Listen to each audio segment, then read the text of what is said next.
So sometimes without going through difficulties, you will never achieve what you want. I'm talking as a human being. See. I have been running away from Buddhism a long time ago when I was young. I didn't have a good experience in the monastery because being in the monastery was not my choice. I was taken there 8 years old. Once in the monastery, being Rinpoche's brother is not easy because they want to give me extra attention. It means I would be almost imprisoned. Locked up and upstairs, reading, studying, because a child mind means I never have appreciation. I miss my mother, father, family, this whole place is new, entire freedom I had for 8 years, playing, chasing birds, killing birds. I did many things wrong, yes. So that sort of opportunity taken away. So when the actually Chinese took over Tibet, we ran to India, I said, now is my free time. That's why I sort of roughly for so many years I got lost. Because I thought I just don't want to go back to Buddhism and study. I will enjoy like every other human being they can enjoy. So I managed to go to some study, learn enough English, and see many Europeans. And I was admiring their nice clothes, their tight, neat clothes, looking, and that I want to be one of them. But I managed to come to school in 1968, and that time of hippies. And when I found these Europeans are all disaster. They all long hair, smoking grass, all filthy homes, no hygiene. I'm thinking, where did I come to? I stayed in Samyeli 5 whole years. Never one day went into China. I thought, this is for crazy people. Not for me. But then people talk about New York City. Some come from America, they say, New York is everything. I thought, New York is the modern world of civilizations like Pure Land of Buddhism. I thought, okay, I must get to the Pure Land. So, because if you put your effort, you can get to Pure Land. So I went to New York City. I was very fortunate to be sponsored by very, very wealthy Chinese. I have everything. He gave me plenty of money. But then I've seen also New York.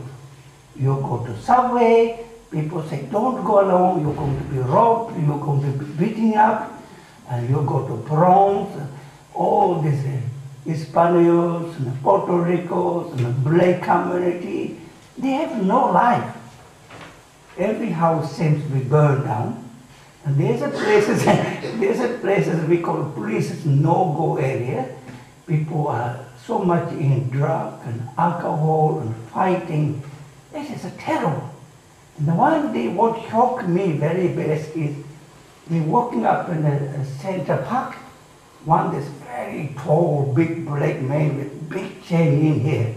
He was walking like this. He hit this chain on one woman's eye. She was crying for help in the main street. Nobody ever come to help her. I thought, this is not a Pure Land. This is a very hell run. Because the reason I was asking why this is, you can't help, either you'll be beaten up, or you help, the police will hold you so many hours, question you, so there's no good outcome. So from there onwards, then I slowly come back to Buddhism. And now I never regret. I found my place.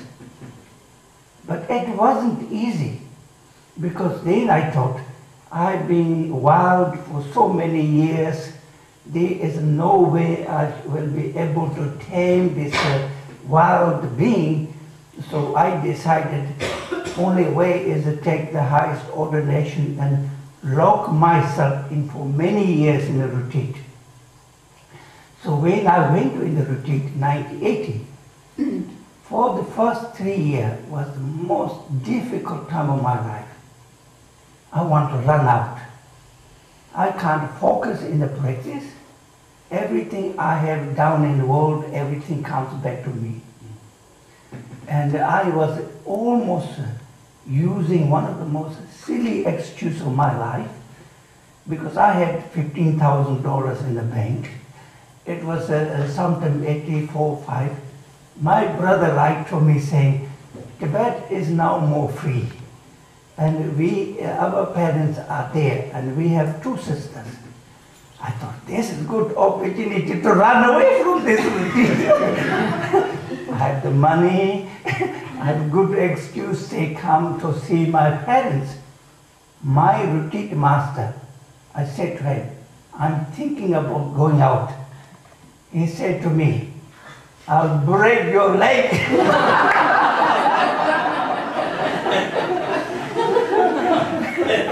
Yes. He said, I'll break your leg. Beginning, I feel sorry, tears coming to how could he say?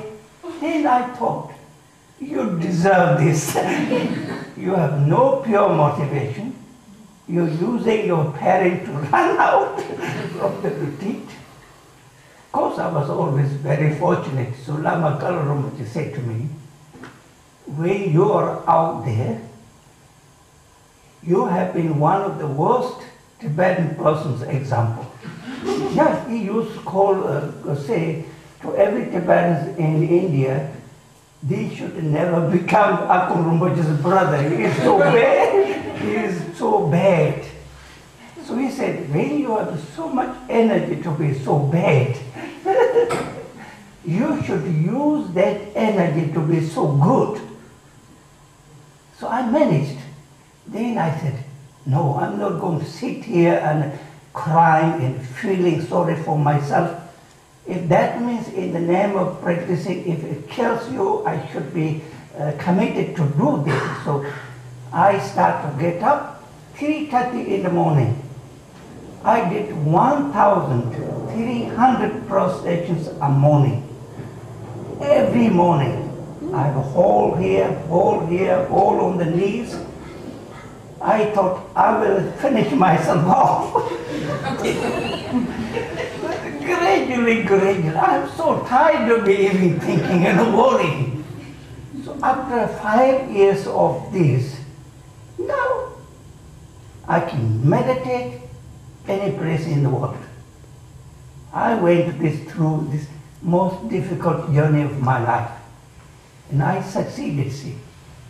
So all of you trying 30 minutes, painful.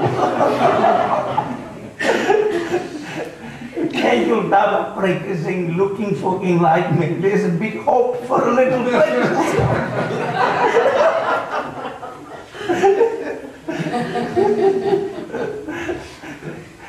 I tell you this so that you can all see how long it takes to be somebody. See?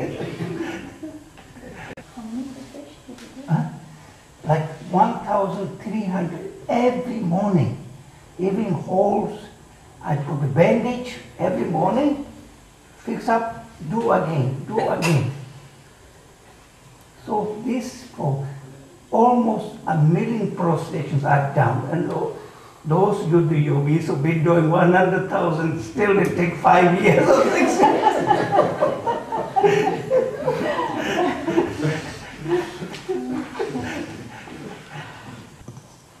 I tell some of this story because I'm not trying to make something up, but I want all of you to feel that anybody could be whoever you want to be.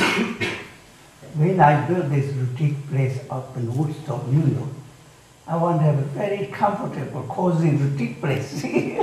So my brother came, made a nice room, one room for a sitting room, one for bedroom, nice bathtub, little kitchen. and we have a big cottage for Lama's cottage.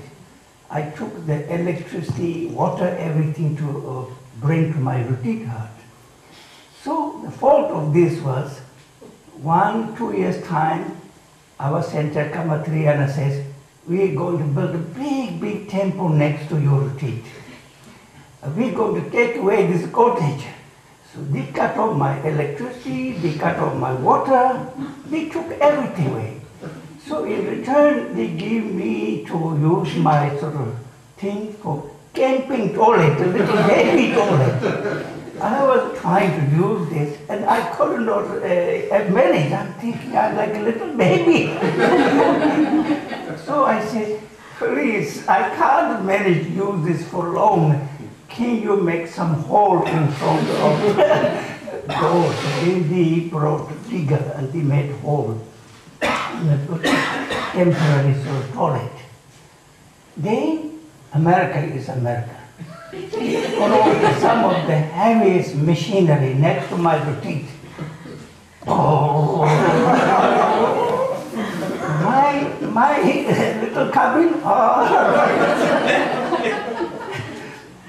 Then I'm feeling so bad, thinking my retreat is not going well.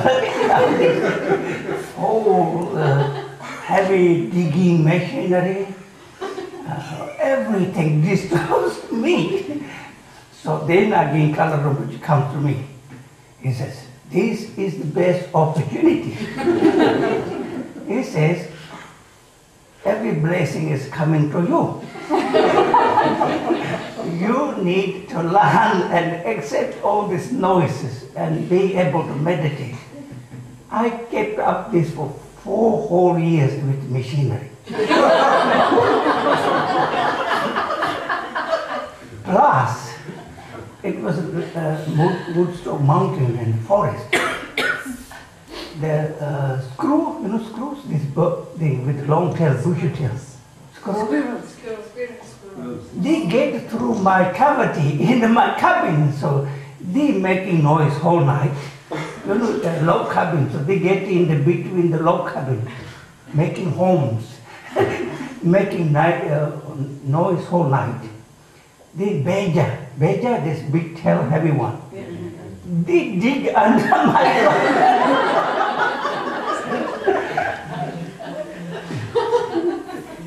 Animals. It's like big tail and heavy brown, flat tail. Yes. So they banging my cabin. Then because I only get 1 meal a day, they bring lunch. So some people think, oh, Lama Yeshe people practicing very well, so they bring so much food. So I don't know what to do. I throw it to the window. Raccoons coming there. They gradually skunk. They managed to find it there. Then one day they fighting. The skunk throws his 3, 4 days. Headache, so much smell. Headache. So I'm surrounded with animals. Then one day I go to my toilet, it says snakes in the stone. So go snake, raccoon, budgies, all making my life so difficult. But I managed to finish my retreat and I think I'm good meditator. Now I will have no problem. 85 come back to Samiling because of my brothers come back. Then he says, you can't go back to Samiling, you have to meditate to Pure Land. Then John Fair and his group go to do retreat. Again, my brother started digging holes. How many? 60, 70 of all the retreaters, 6 whole months, taking down bungalow, which I have a water connection, no more water again. And then building houses, 7 days a week. Then I have a little porch. These people so tired walking in the rain, in the cold, 7 days. Then they managed to bring cement back into my porch. Then when the drop, cement comes into my room, in my chest. And they bang the wall. Then first I'm thinking, oh, this is difficult. Then my positive mind says, no, you should pray for them. They're working so hard, building 7 days a week. You're sitting here, you're supposed to be meditator. And if you can't meditate, then you're no good meditator. So I think hopefully now my karma is run out from all this. For 7 months or 6 months, it took a long time, the pure retreat building. You're not your guru. August 88 to March. It took a long time. It was 7 days a week. Built all these houses, so there was no relief, and the people were very, very tired. My round house is the only place to store things. So I think finally, now I have a confidence I can meditate in the middle of the ride and still be okay.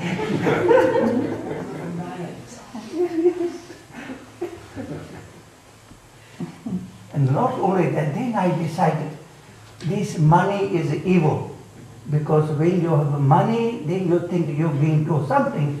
So when I had to come up, I was sick in the hospital, I took all my money out. I have one of the most beautiful tanka I commissioned to Ankashira.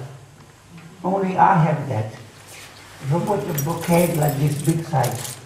He said to me, never get rid of this. And I took this tanka, my silver bowls, anything, whatever has value, I send it to Kamapa. And then Kamapa in hospital, he never been to my room. He is knower of 3 times me. If he wanted to send me everything, why didn't he send me his bed also? Because I made this nice wooden bed, and I forgot to send this one. So that's why then I have full confidence. I know whether he's dead, alive, far away, he sees me. That's how I have such a belief. See. This Kamapa says, okay, he wants to give me everything, but then why not his bed? But after no having money means they never want to run away because I haven't got any money. So sometimes money is no useful. So I hope this is useful for all of you when you meditate. Little noise, not to worry so much about little noise. A little pain, not to worry so much about little pain.